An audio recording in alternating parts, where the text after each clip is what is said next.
You know, I thought about actually changing this to where the sword would, like the tip of the sword would be covered up by the stones. But at the same time, I think this looks pretty good. Hey guys, it's Alex from 7th Hour Films, back again with Merlin. Last time on Merlin, we had the series premiere, The Dragon's Call, where a young man named Merlin went to Camelot and basically became the physician's assistant, if I can talk today. And it was revealed that he has magical powers, but that's not really good because King Uther Pendragon has put the kibosh on magic and stuff. And yeah, so he kind of has to keep his powers secret, but he did have to use them in order to save the Dick Prince, Arthur Pendragon, from being killed by a witch. And now Merlin is the new manservant of Dick Prince, Arthur Pendragon. Yeah, that's pretty much that. Yeah, it was interesting, it was fun, and I'm excited to see where we go from there. So yeah, this is where I say no spoilers in the comments whatsoever. Don't be a dick like Dick Prince Arthur Pendragon, and please don't ever take that out of context. Yeah, just no spoilers in the comments. With that being said, let's just get right into this episode of Merlin. Here we go. With your swordcraft and this shield, I guarantee you'll win. Show me how it works. Certainly. Oh, it's a magic shield. I was gonna say, do you really need to see how a shield works? But what the heck? They will do anything you tell them to do. Anything? Just say the word. Probably kill him. Loose end. Kill him. Yeah. Oh, God. Knight Valiant of the Western Isles. I'm here for the tournament. Welcome to Camelot. Knight Valiant. Alright. Would it make any difference if I said no? Not really. Body. Shield. Body. Shield. Shield. Head. I was gonna say You're not even trying. he's helping Arthur train, but honestly, I think Arthur's the one that's training Merlin.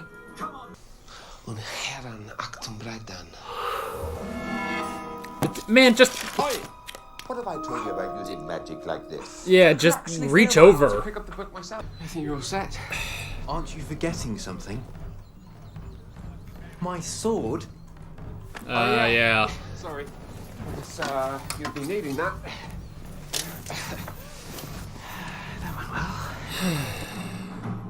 Well, it's a first attempt. Yeah, look at him. That armor's staying on just fine. And the audio mixing is not that great. Alright, you took his helmet off at least. Alright, good job. Whoa. Look at this dude.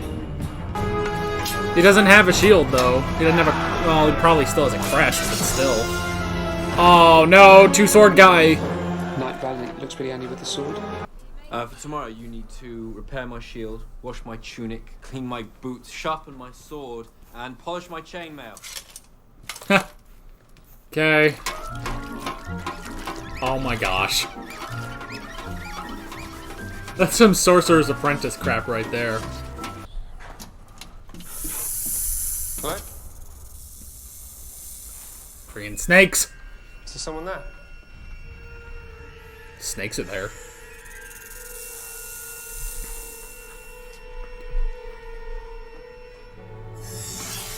He can see it.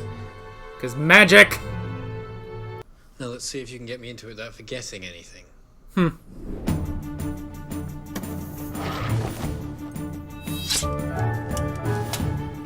Alright, see? It just takes practice. Feels much better. Yeah.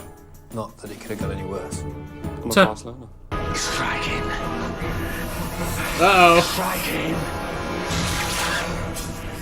Yeah. Did he kill him? I think he just hit him. But he did poison him. Well, if it is a snake bite, I'll have to extract venom from the snake that bit him to make an antidote. What happens if he doesn't get the antidote? He'll die. Afraid. He was fighting Knight Valiant. What's that? Nothing. Tell him! In Knight Valiant with the shield that you heard hissing. Dinner time. Oh man, he still has to feed the snakes? He has to feed the magical snakes on his shield? Do they all share one stomach? Does he have to feed 3 mice to the 3 snakes? Is there stomachs on the painting? I have many questions. I'm afraid it counts for very little as far as the king is concerned. That's Yeah. what it is.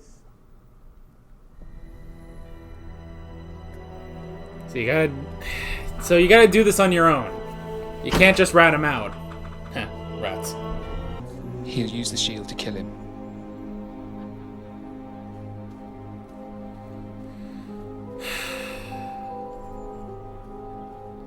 You just gotta counter him in secret. It's like Harry Potter. Friggin' Snape's trying to do the counter spell. That's a reference I just thought of. Well, if he could cure you and he could tell the king that Valiant was using magic, the king would believe another knight. That's true. How we get the antidote, well, that's another matter. You'd have to extract venom from his shield. Now then. The shield he really doesn't go anywhere without.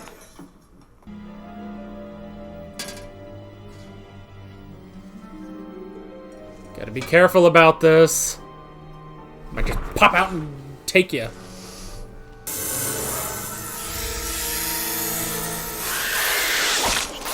Oh! Oh man, just cut off the head and take it. I'm going to tell Arthur. You'll need this. And Merlin, what you did was very brave. Yeah. I feel like you should cure the guy first. I want you to swear to me what you're telling me is true. I swear it's true. Then I believe you. Okay. Uh-oh. Man, the two of them have gotten a lot better since last episode. I need to fetch more herbs. I'll be right back. I have a bad feeling about this. No! Oh, the entire snake came out. No! Where's Ewan? He's dead. He's dead. I'm waiting.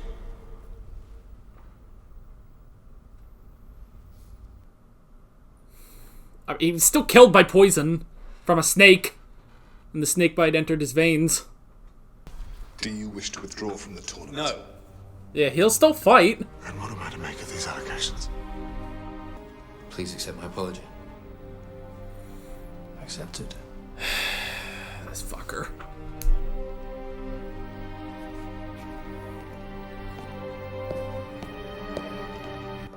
Fucking magic snakes. I'm just gonna be fucking pissed. Everyone's fucking pissed. I'm fucking pissed. Fuck this guy. You can trust me. And look where it got me this time. Get out of my sight!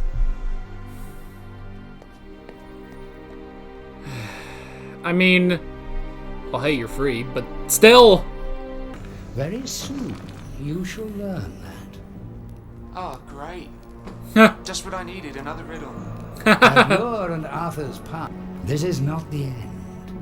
Yeah. It is the beginning. I mean, just because you're... Just give me a straight answer! Yeah, right. Just because he's at a rough point doesn't mean his destiny doesn't still apply. You just gotta figure out how to do this yourself.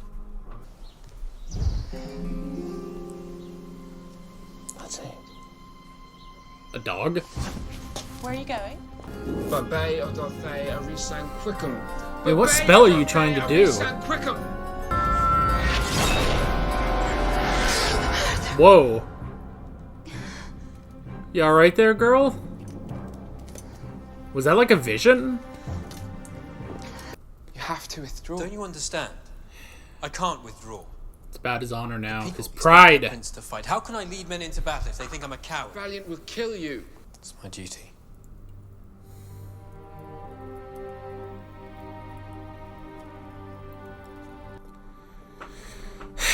It sucks, but it's what he has to do.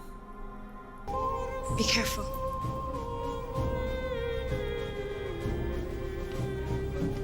Yeah, she saw him die. Like in a vision. Dying against Knight Valiant. Bye-bye. Oh, it worked. Arthur's fighting Valiant. I know, I'm on my way. Oh, whatever you do, don't go into my room. We'll deal with it later. Wait, what was the point of that? Oh, he was practicing. He's gonna draw the snakes out of the shield. I getcha. Oh! You missed. Alright, that was part of Morgana's vision.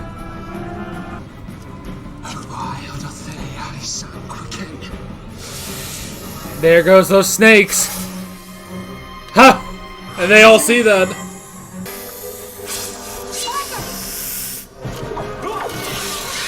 Wait, what happened to his other sword, I wonder? It doesn't matter, the snakes are dead. Now it's a one-on-one. And they said Arthur could beat him in a one-on-one. Looks like I'm going to the feast after all. He stabbed through him. Alright. Good job, Arthur. And Merlin. And Morgana with the assist. Oh, another something else with magic. Huh, yeah, good job. Yay, feast! My honorable I wouldn't say I needed exactly saving. I'm sure I would have thought of something. So you're too proud to admit you were saved by a girl? Oh my gosh. Because I wasn't. You know what? I wish Valiant was escorting me. Me too. Then I wouldn't have to listen to you. Oh my Fine. fucking god. Fine. Not fine! You're a dumbass! Can you believe Morgana?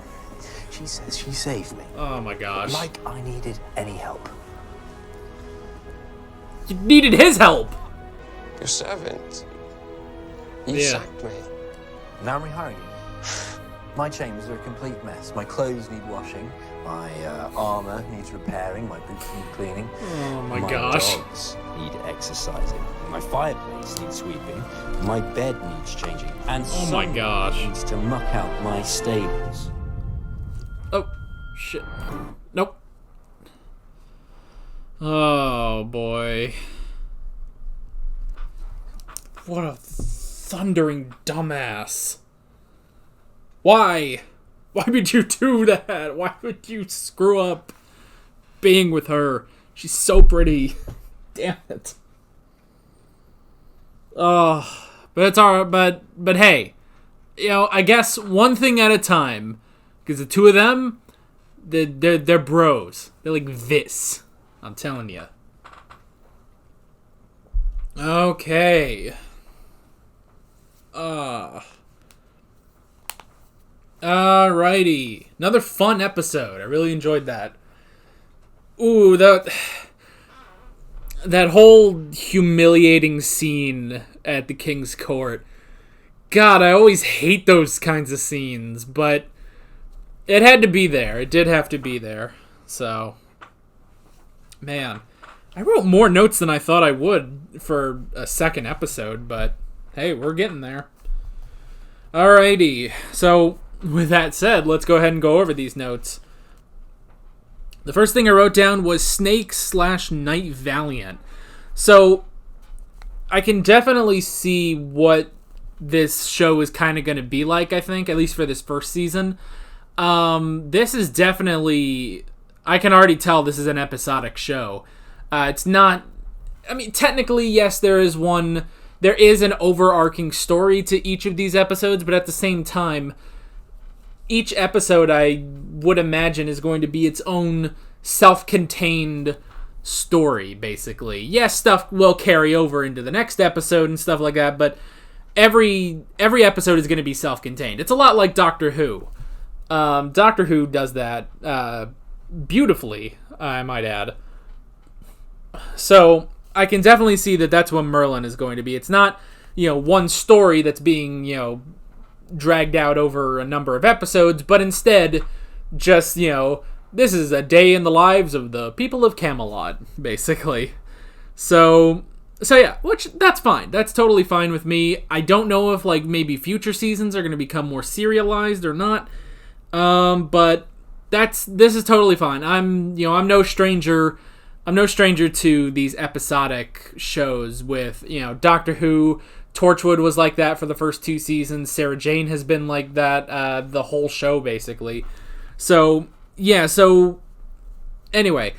So with all that, all it being, the show being very episodic, we do sort of have our villain of the week, for each episode. For last episode, it was the Witch, and now it's Knight Valiant. And it does seem like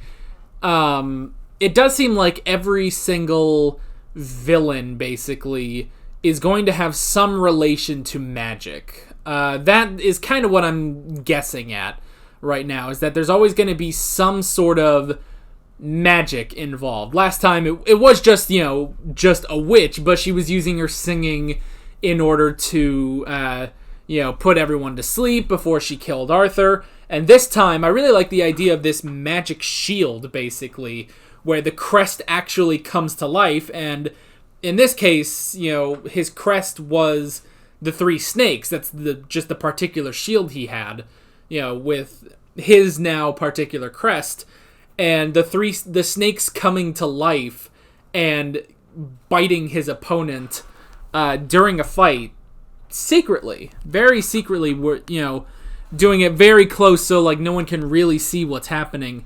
And because of that, they get hit by poison, so they, are knocked out of their fight, basically. And if you don't have the antidote, they die, basically. Which, it does suck for Knight Ewan, that he did still die in the end, because the snake got to him. The snake got back to him, basically. But I understand why they did that. I understand why they did that, because, they had to have it to where it's like, okay, well, there has to be some reason why this doesn't work on their attempt to, convince the king, basically. So, yeah. I wrote down the tournament. I thought that was actually really cool. Just for one episode, having this tournament of champions, basically, to find a new champion of Camelot. But there wasn't really, I don't know, it's just interesting. It's like, I almost feel like, well, what was the occasion? Why are we holding a tournament? It's like, we're just holding a fucking tournament. Whatever. So, yeah, I like that, and I feel like they showed enough of it, because, a tournament, you have to go through all these fights, and, because there's a bracket with all the people that are fighting and stuff like that. They did highlight the ones that really needed highlighting. We didn't just go through a montage and then suddenly we're at Arthur versus Valiant. But it did take time, and it was over, 3 days and stuff like that. So the first day to get through all of round 1, and then round 2, and then the finals, basically. So that was interesting. I really like the way they sort of, I guess, dragged out the tournament, but just to fit over the episode, and you could still do stuff in between, and, you could do a lot in between, the different days and stuff like that. I liked it. I wrote down Arthur and Merlin. Merlin is getting better at his job. He's getting better about being a servant to Arthur. he wasn't really good at first, but at the same time, he didn't have any experience doing that. He did it to the best he could, and yes, he did forget the sword, but at the same time, he got everything on pretty well. Like, I was kind of worried in that first fight, like, something was, like, maybe his, like, shoulder armor was going to fall off because, like, oh, Merlin didn't get it on just right or something like that. But everything stayed on. It was nice and good. And then as he went on, he was getting a lot better at it. So I like that he is getting better. And Arthur is starting to appreciate that. He's seeing like, okay, this guy can get better. This is not the worst thing in the world that he's my servant. And even Merlin is like, okay, this isn't the worst thing in the world that I'm his servant. Because, basically he's basically thinking like, okay, well, I'm really just, scrubbing his armor and stuff like that, which he immediately was like, okay, well, I'm just gonna use magic for that, which Gaius does not like. Gaius was not appreciative of like the different ways Merlin used his magic, really just for menial tasks, and not even that, like, when there was just like a book across the table, and he just used magic to bring it closer to him. Granted, anyone with magic would do that, and I will say, Merlin using his magic in order to, basically do his chores, clean up all of Arthur's armor and, his tunic, and to, sharpen his sword. Honestly, I feel like that's more okay. Like, I'd be more okay with that. Him just, I don't know, something about him just bringing that book closer is like, okay, just get up and go get it. It's like, yes, I understand why he's doing it, but at the same time, it's like, come on, man, it's just go get it. So, yeah. I wrote down stay secret. That is sort of the thing, is that Merlin really does need to figure out how to solve these things on his own. He needs to learn how to solve these problems on his own, which he did do that, last episode, when, the witch started to sing, and, he closed his ears, and then he used his magic to bring down the chandelier, and then to get Merlin Arthur out of the way. So that's the thing. He did save the day in a secretive way, but this time he decided to, get more people involved, basically. He did tell Arthur, which was good. It was good to tell Arthur, just to let him know, hey, like, I'm working on this, like, we're trying to fix this, but this dude has, actual real magic snakes on his shield. So it's good to tell that to Arthur, but it did, taking it to Uther, I mean, it was a good idea. It was a good idea because they had Ewan, and they were giving him the antidote. He was coming around. They just didn't account for him being killed, basically being murdered by one of the snakes. Which means that snake fully came out, like, he sent that snake off early, like, before the court, just to be sure that Ewan would be dead. And it's also interesting that, I was kind of thinking when Merlin actually cut the head off of one of the snakes and it died, and then he took it back with him, I kind of figured it would be an interesting little visual cue that one of the snakes is actually missing on his shield. But that didn't end up being the case. He still had all three snakes on his shield, but then when he was fighting Arthur, only two of them came out because the third one was dead. So he can't just spawn unlimited snakes, basically. But I thought that would actually be an interesting sort of visual cue that maybe would get, that probably wouldn't be enough proof for Uther to lock him up or execute him or whatever. But that would be sort of a thing where it's like, okay, there's not enough proof, but Arthur and Merlin are onto something. Like, something is up with this.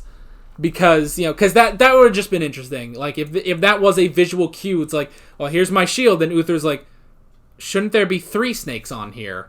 And so now everyone's just suspicious of Knight Valiant. Not saying, again, I'm not saying that they would, I'm not saying that would be, hard and fast proof, but that could make everyone suspicious, basically. So, yeah. Yeah, I thought cutting off the head of the snake was very, very interesting. Just doing that. Yeah, and then taking that back to use as an antidote. That made sense. That whole allegation scene. Oh, that was so tense.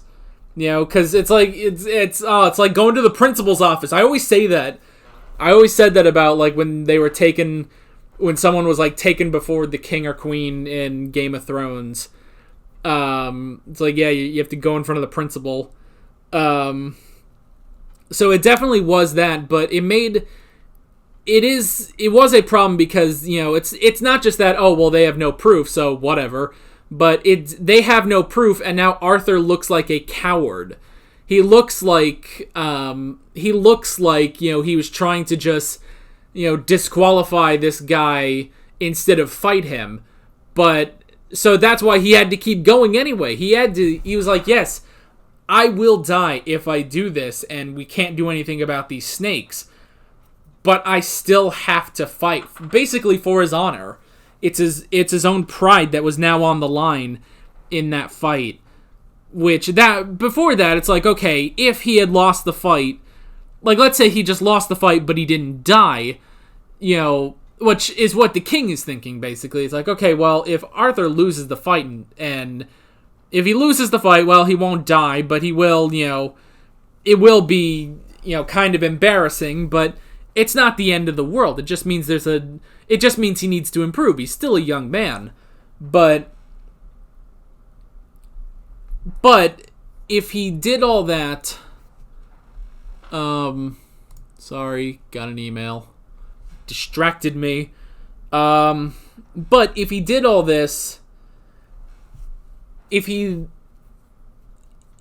brought forth the allegations, he brought forth the allegations and they were unfortunately unfounded because he didn't have any proof, so it's a huge knock on his pride. And if he did withdraw, that would be an even bigger knock on his pride, his honor, basically. And so he had to go through with it, even if it meant he was going to die, because, basically, even if he died in combat, he would have died with his honor intact, basically. For the most part, I think. So yeah, that whole scene was just so tense. And, credit to, what is it, Anthony Head? Isn't that the name of Uther? Yeah, Anthony Head. Man, this guy is intense, I have to say. That, it is important for every monarch. Like, for some reason, there always comes a scene where the monarch has to, say, hey, he basically has to be stern, and that was really good. That was really good. It was very intense, and I felt so bad because it's like, oh, this is so bad, not just for Merlin but for Arthur. Like, this totally, because he trusted Merlin, basically. So yeah, I wrote down the dragon and destiny. We had another chat with the dragon about, Merlin's like, it can't be my destiny.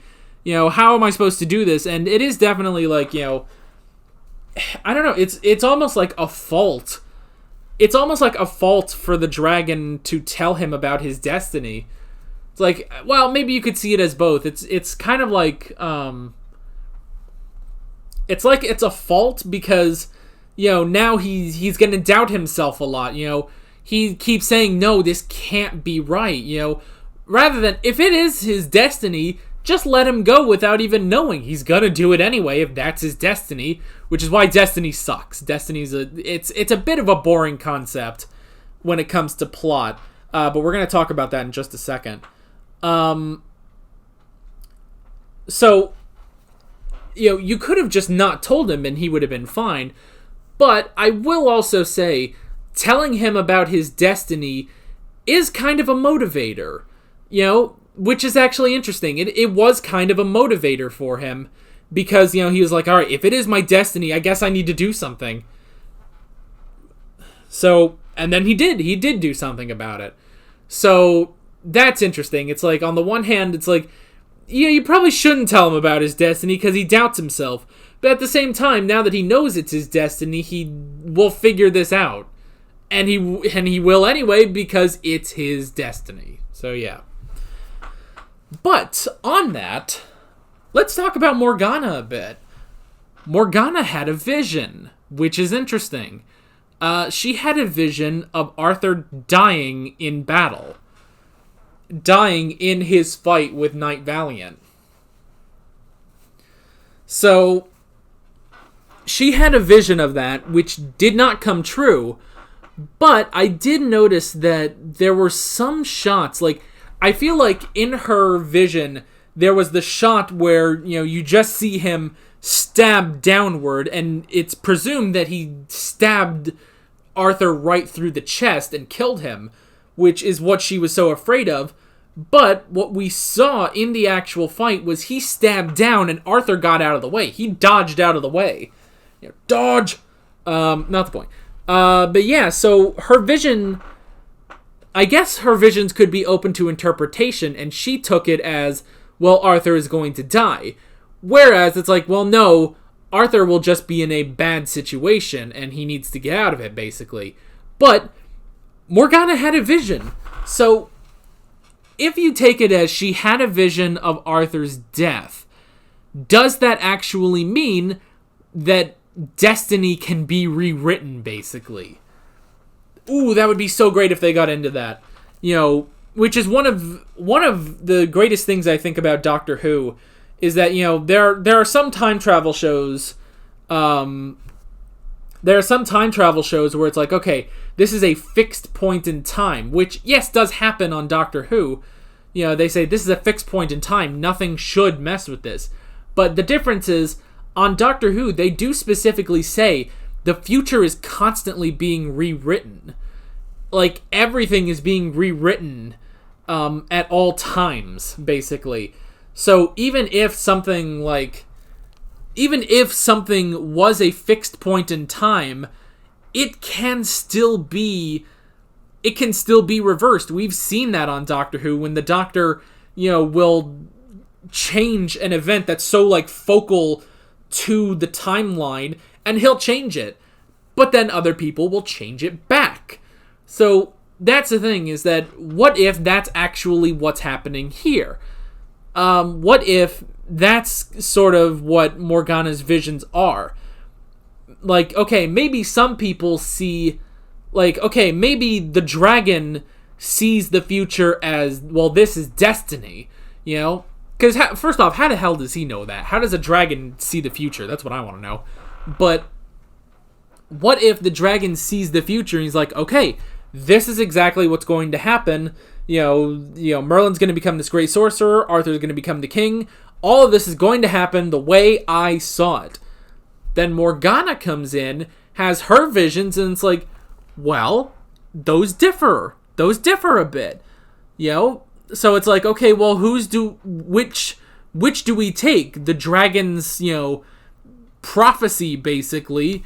Do we take the dragon's prophecy, or do we take Morgana's visions? Which one do we take? And the thing is, if the two contradict each other, then the only way that we can know is just by watching the show, basically. Just letting events unfold the way they do. Either they go by Morgana's vision, so in this case, Arthur dies, or we go by the dragon's prophecy, basically. The dragon's prophecy where Arthur will still live and become the king of the Albions. Unite all the Albions. He'll be king. So yeah, in this case, we went more with the dragon's prophecy, but I'm wondering if we'll actually start to contradict it with Morgana's visions. I think that would actually be really interesting. This interesting dynamic, which one is correct, and the only way we can really tell is just by letting these events unfold and then basically comparing notes later. Plus, there's also the possibility that neither of them are right. That, events will happen not as the dragon, not in the dragon's prophecy and not in Morgana's visions.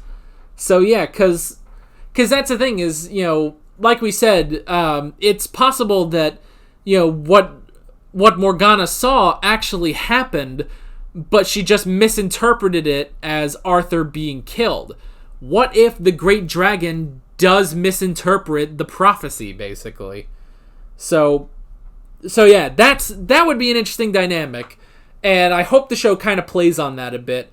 I don't know why else they would introduce Morgana having visions. So yeah, Morgana gets more interesting with every episode.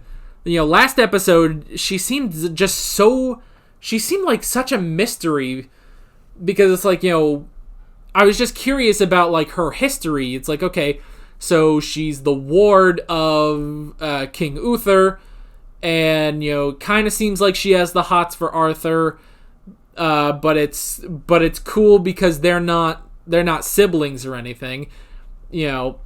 She just lives with them, basically. And it's like, okay, so that's interesting.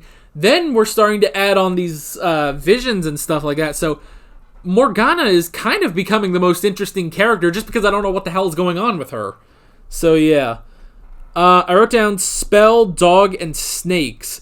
So it took me a minute to actually get what they were trying to do, because it's like, he took the statue and it's like, okay, is he trying to turn it into a real dog? And I was like, okay, why would you need to do that? I'm so stupid. I was like, why would you need to do that? And then suddenly it hit me, oh, duh. Like, duh, he was practicing. He was trying to see if he could make the spell work. And then, if he could use that on the snakes, bring the snakes out, and then Knight Valiant would be exposed. So, that was interesting. We had the fight between Arthur and Valiant, which was also pretty good. And I do kind of like that, Arthur is just so good that he can beat Valiant in a straight fight. So, which is why he got the snakes in the first place. Valiant got the snakes because he knew he would end up facing Arthur, and he couldn't beat Arthur in a regular fight. Granted, he couldn't beat a couple of knights in a straight fight. Well, specifically, Ewan. So, that's also interesting, that it's like, okay, he is a decent fighter, but he's not quite good enough, basically, to make it past the semifinals, and then, go all the way and beat Arthur. So, that's interesting, and it's also interesting that as young as Arthur is, he is that good, but, he's had good training. He's the prince, probably got the best trainers in the world. And then the last thing I wrote down was Arthur and Morgana. Man, their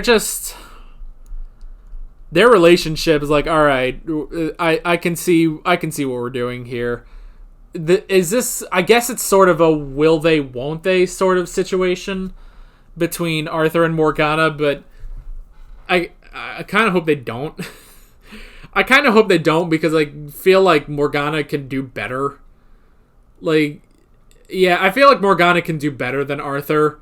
Probably better than Merlin too. I don't know if they're gonna try doing that. I don't know. I can see more of a thing between Merlin and Guinevere, which is weird because that's not. I don't know. I guess I don't know enough of Arthurian legend to really comment on that, but I'm pretty sure Guinevere is supposed to be Arthur's queen, so they may need to work on that a bit. But yeah, but that was a little funny at the end, and then Arthur going to Merlin to complain about Morgana, and it's like, yeah, they're bros now. They're cool. So yeah, that's interesting. They're already bros, basically. So yeah, that's actually interesting. I like that. But yeah, that's pretty much all I wrote. Another great episode, and I'm curious to see where we're going after this. So yeah, that's pretty much that. With all that being said, I'm Alex from 7th Hour Films, and I will see you guys next time. Take care. Alright guys, thanks for watching this video. If you want to watch more of my Merlin reactions, you can click on the playlist, you can subscribe if you haven't done that already, and be sure you hit that notification bell. You can support me on Patreon and follow me on social media, links below in the description. See you later.